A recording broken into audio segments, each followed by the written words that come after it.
आपने कभी सोचा कि हमारे जीवन में जिन चुनौतियों का सामना होता है उनमें छिपी सीख और प्रेरणा कितनी महत्वपूर्ण हो सकती है?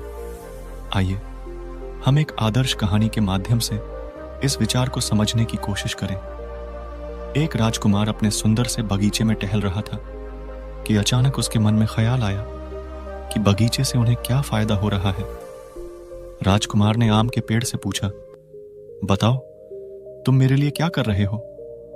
आम के पेड़ ने जवाब दिया, गर्मी में मेरी शाखाएं मीठे आमों से लद जाती हैं।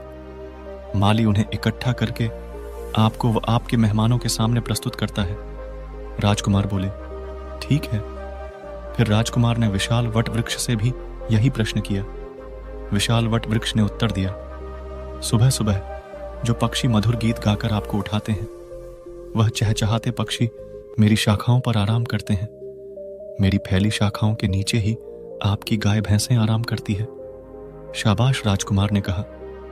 अब राजकुमार ने घास से पूछा, तुम मेरे लिए क्या कर रही हो?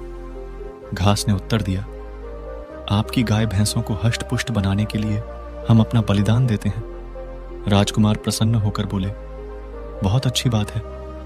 इसके बाद राजकुमार ने एक नन्हे डेजी फूल से पूछा, नन्हे मियां, तुम मेरे लिए क्या कर रहे हो? नन्हे डेजी ने कहा, कुछ नहीं, मैं आपको मीठे फल नहीं देता, आपके पक्षियों को घोंसला बनाने लायक स्थान नहीं देता। यदि मैं कुछ कर सकता हूं तो वह यह है कि जितना हो सके मैं एक सर्वोत्तम नन्हा डेजी बनूं।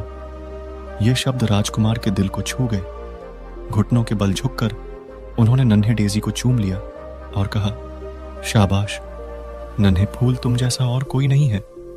मैं तुम्हें हमेशा अपने कमरे की खिड़की में रखूंगा ताकि मुझे यह महान सच्चाई हमेशा याद रहे कि मैं जहां तक हो सके अपने अंदर सर्वोत्तम बनने की इच्छा शक्ति को विकसित करूं। यह मेरे जीवन की सबसे बड़ी उपलब्धि होगी।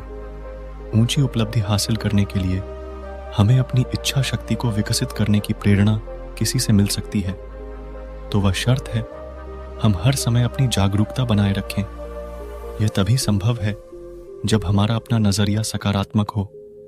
इस प्रसंग में राजकुमार ने प्रकृति के सौंदर्य से विमुग्ध होकर स्वयं सर्वोत्तम बनने की इच्छा शक्ति को अपने अंदर विकसित किया है। आम के पेड़ ने बताया कि वह अपने मीठे आमों से माली को सहायता प्रदान करता है, जिससे वे राजकुमार और उनके मेहमानों के लिए आहार तैयार कर सकते हैं।